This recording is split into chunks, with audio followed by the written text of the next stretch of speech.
Hey friends, and welcome back to A Simple Truth, and welcome back to 2 Kings. And today, 2 Kings 5 through 8. If you remember now, we're following the story of Elisha, not Elijah. Last time Elijah ascended into heaven, and we picked up with the story of Elisha and the works that God is doing through him. So we are going to see more of that today. We're also going to see Naaman. We'll see the story of Naaman and Elisha's servant, Gehazi. I think that's how I was saying it. We'll see the tale of a floating axe head. We'll also look at Syria, Samaria, as well as the leaders Jehoram and Azahiah. And we spoke about Azahiah, if not yesterday, the day before that. Again, since we're doing these kind of concurrent accounts, we're bringing one up to speed, and then we're bringing the other account kind of up to speed. So we're doing them kind of at the same time and building them. So that is what we're going to look at today in 2 Kings, again, 5 through 8. So, 2 Kings 5. Now Naaman, commander of the army of the noble king of Assyria, was a great and honorable man in the eyes of his master, but because by him the Lord had given victory to Syria. He was also a mighty man of valor, but a leper. And the Syrians had gone out on raids, and they brought back captive a young girl from the land of Israel. She waited on Naaman's wife. Then she said to her mistress, "If only my master were with the prophet who is in Samaria, for he would heal him of his leprosy." And Naaman went in and told his master, saying, "Thus and thus said the girl who is from the land of Israel." Then the king of Syria said, "Go now, and I will send a letter to the king of Israel." So he departed and took with him 10 talents of silver, 6,000 shekels of gold, and 10 changings of clothing. Then he brought the letter to the king of Israel, which said, "Now be advised, when this letter comes to you, that I have sent Naaman my servant to you, that you may heal him of his leprosy." And it happened, when the king of Israel read the letter, that he tore his clothes and said, "Am I God, to kill and to make alive, that this man sends to me to heal him of his leprosy? Therefore, please consider, and see how he seeks a quarrel with me." So it was, when Elisha, the man of God, heard that the king of Israel had torn his clothes, he sent to the king, saying, "Why have you torn your clothes? Please let him come to me, and he shall know that there is a prophet in Israel." Then Naaman went with his horses and chariot, and he stood at the door of Elisha's house. And Elisha sent the messenger to him, saying, "Go and wash in the Jordan 7 times, and your flesh shall be restored to you, and you shall be clean." But Naaman became furious and went away, and he said, "Indeed, I said to myself, he will surely come out to me and stand and call on the name of the Lord his God and wave his hand over the place and heal the leprosy. Are not the Abana and the Parfar, the rivers of Damascus, better than all the waters of Israel? Could I not wash in them and be clean?" So he turned away and went in a rage. And his servants came near and spoke to him and said, "My father, if the prophet had told you to do something great, would you have not done it? How much more then when he says to you, 'Wash and be clean'?" So he went down and dipped 7 times in the Jordan, according to the sayings of the man of God. And his flesh was restored like the flesh of a little child, and he was clean. And he returned to the man of God, he and all his aides, and came and stood before him. And he said, "Indeed, now I know there is no God in all the earth, except in Israel. Now therefore, please take a gift from your servant." But he said, "As the Lord lives, before whom I stand, I will receive nothing." And he urged him to take it, but he refused. So Naaman said, "Then, if not, please let your servant be given 2 mule loads of earth, for your servant will no longer offer either burnt offering or sacrifice to other gods, but to the Lord. Yet, in this thing may the Lord pardon your servant. When my master goes into the temple of Rimmon to worship there, and he leans on my hand, and I bow in the temple of Rimmon, when I bow down in the temple of Rimmon, may the Lord please pardon your servant in this thing." Then he said to him, "Go in peace." So he departed from him a short distance. But Gehazi, the servant of Elisha, the man of God, said, "Look, my master has spared Naaman the Syrian, while not receiving from his hands what he brought. But as the Lord lives, I will run after him and take something from him." So Gehazi pursued Naaman. When Naaman saw him running after him, he got down from his chariot to meet him and said, "Is all well?" And he said, "All is well. My master has sent me, saying, 'Indeed, just now 2 young men from the sons of prophets have come to me from the mountains of Ephraim. Please, give them a talent of silver and 2 changes of garments.' So Naaman said, "Please take 2 talents." And he urged him, and bound 2 talents of silver in 2 bags, with 2 changes of garments, and handed them to 2 of his servants, when they carried them on ahead of him. When he came to the citadel, he took them from their hand, and stored them away in the house. Then he let the men go, and they departed. Now when he went in and stood before his master, Elisha said to him, "Where did you go, Gehazi?" And he said, "Your servant did not go anywhere." Then he said to him, Did not my heart go with you when the men turned back from his chariot to meet you? Is it time to receive money and to receive clothing, olive groves and vineyards, sheep and oxen, male and female servants? Therefore, the leprosy of Naaman shall cling to you and your descendants forever." And he went out from his presence, leprous, as white as snow. Chapter 6. And the sons of the prophets said to Elisha, "See now, the place where we dwell with you is too small for us. Please let us go to the Jordan, and every man take a beam from there, and let us make there a place where we may dwell." So he answered, "Go." Then one servant said, "Please consent to go with your servants." And he said, "I will go." So he went with them. And when they came to the Jordan, they cut down trees. But as one was cutting down a tree, the iron axe head fell into the water. And he cried out and said, "Alas, master, for it was borrowed." So the man of God said, "Where did it fall?" And he showed him the place. So he cut off a stick and threw it in there, and he made the iron float. Therefore he said, "Pick it up for yourself." So he reached out his hand and took it. Now the king of Syria was making war against Israel, and he consulted with his servants, saying, "My camp will be in such and such a place." And the man of God sent to the king of Israel, saying, "Beware that you do not pass this place, for the Syrians are coming down there." Then the king of Israel sent someone to the place of which the man of God had told him. Thus he warned him, and he was watchful there, not just once or twice. Therefore the heart of the king of Syria was greatly troubled by this thing, and he called his servants and said to them, "Will you not show me which of us is for the king of Israel?" And one of his servants said, "None, my lord, O king, but Elisha, the prophet, who is in Israel, tells the king of Israel the words that you speak in your bedroom." So he said, "Go, and see where he is, that I may send and get him." And it was told him, saying, "Surely he is in Dothan." Therefore he sent horses and chariots and a great army there, and they came by night and surrounded the city. And when the servant of the man of God arose early and went out, there was an army surrounding the city with horses and chariots. And his servant said to him, "Alas, my master, what shall we do?" So he answered, "Do not fear, for those who are with us are more than those who are with them." And Elisha prayed and said, "Lord, I pray you open his eyes that he may see." Then the Lord opened the eyes of the young man, and he saw, and behold, the mountain was full of horses and chariots of fire all around Elisha. So when the Syrians came down to him, Elisha prayed to the Lord and said, "Strike this people, I pray, with blindness." And he struck them with blindness, according to the word of Elisha. Now Elisha said to them, "This is not the way, nor is this the city. Follow me, and I will bring you to the man whom you seek." But he led them to Samaria. So it was, when they had come to Samaria, that Elisha said, "Lord, open the eyes of these men, that they may see." And the Lord opened their eyes, and they saw, and they were inside Samaria. Now when the king of Israel saw them, he said to Elisha, "My father, shall I kill them? Shall I kill them?" But he answered, "You shall not kill them. Would you kill those whom you have taken captive with your sword and your bow? Set food and water before them, that they may eat and drink and go to their master." Then he prepared a great feast for them, and after they ate and drank, he sent them away, and they went to their master. So the bands of Syrian raiders came no more into the land of Israel. And it happened after this that Ben-Hadad, king of Syria, gathered all his army and went up and besieged Samaria. And there was a great famine in Samaria, and indeed they besieged it until a donkey's head was sold for 80 shekels of silver, and 1/4 of a cab of dove droppings for 5 shekels of silver.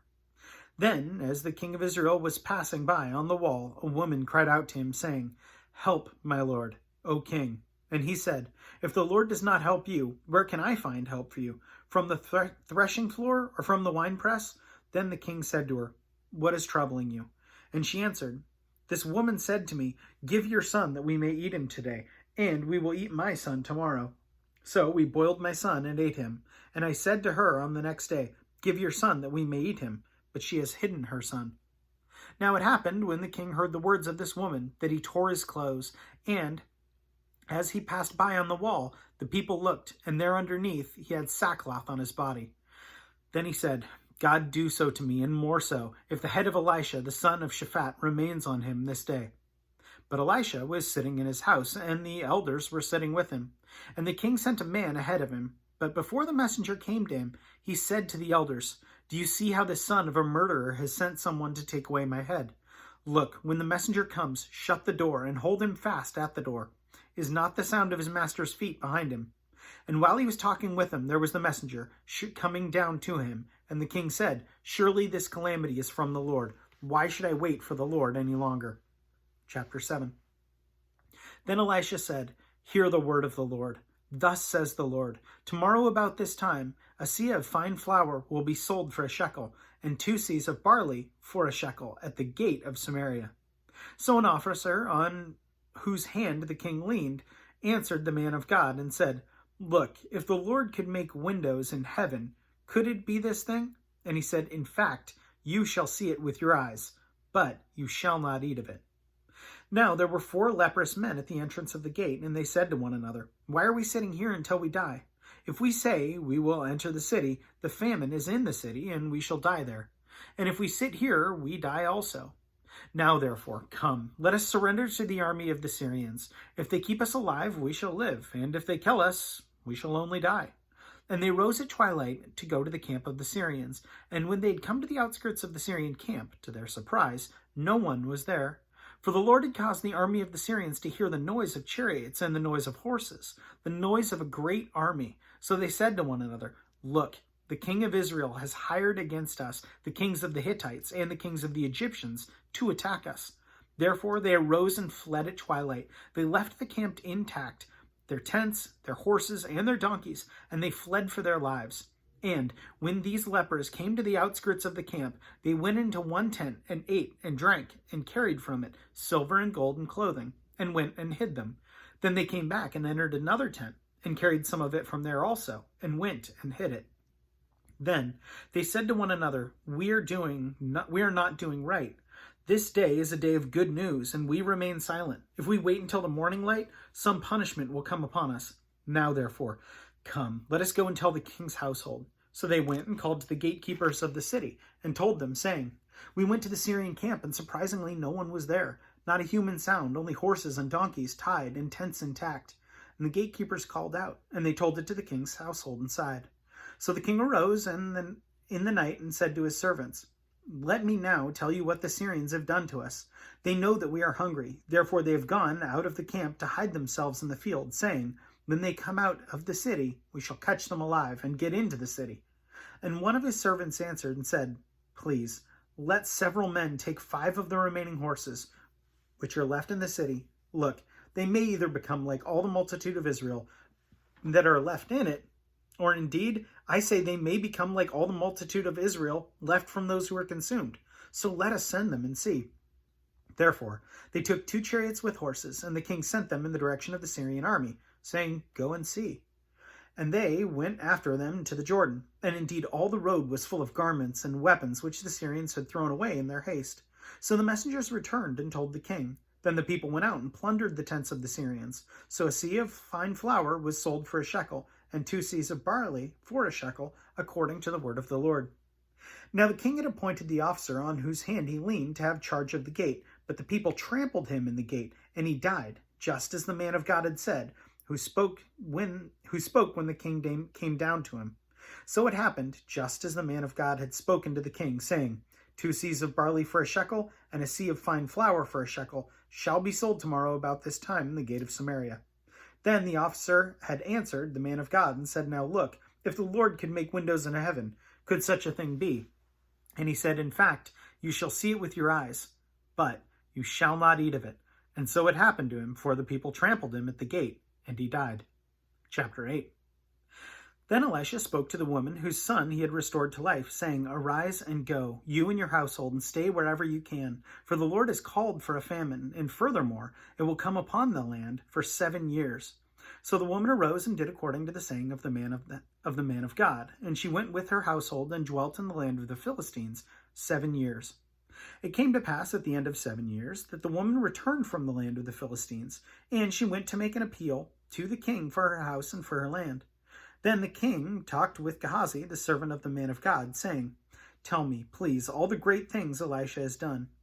Now it happened, as he was telling the king how he had restored the dead to life, that there was the woman whose son he had restored to life, appealing to the king for her house and for her land. And Gehazi said, "My lord, O king, this is the woman, and this is her son, whom Elijah restored to life." And when the king asked the woman, she told him. So the king appointed a certain officer for her, saying, "Restore all that was hers, and all the proceeds of her field from that day until she has left the land until now." Then Elisha went to Damascus, and Ben-Hadad, king of Syria, was sick. And it was told him, saying, "The man of God is come here."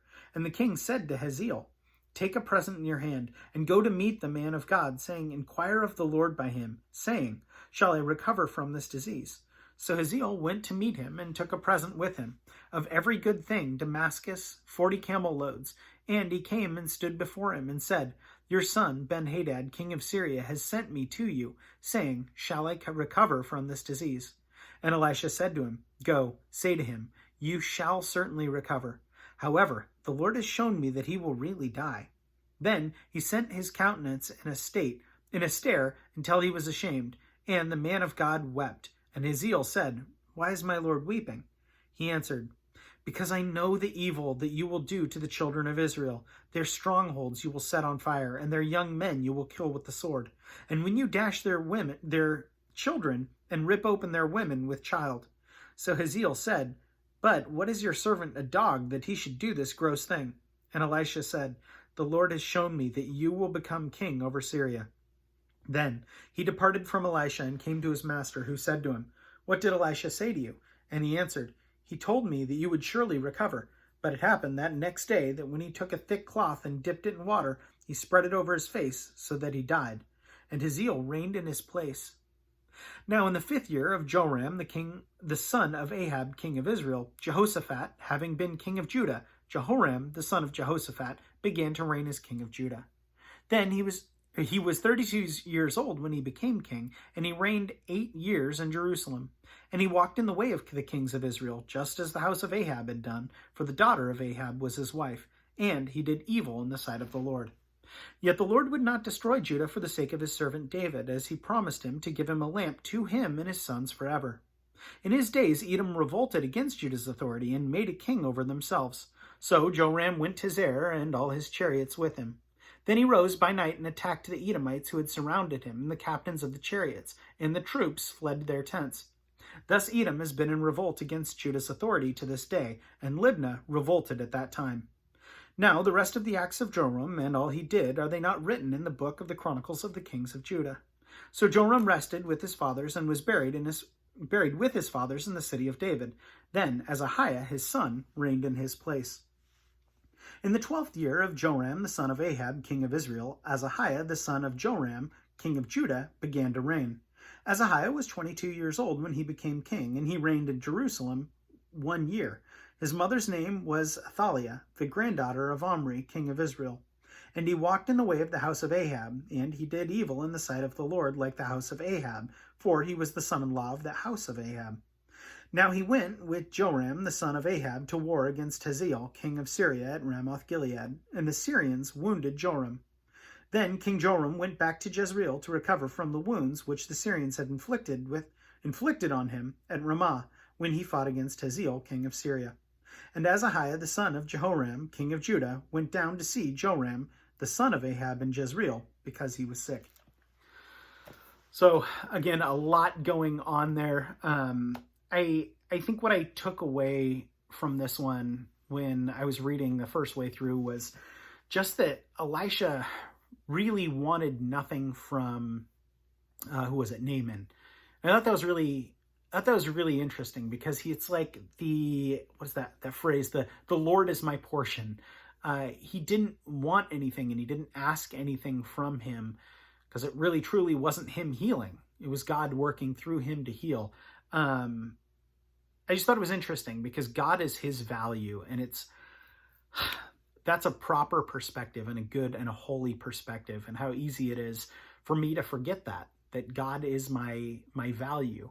So I don't need all this other stuff. God allows us to have stuff, but that's not where our true value is. So I know that's a lesson that I've mentioned before, but one that I don't stop failing to struggle with. So yeah, that's what I took from it. But as always, thank you so much for joining, friends. And yeah, hope you have a great rest of your day. See ya.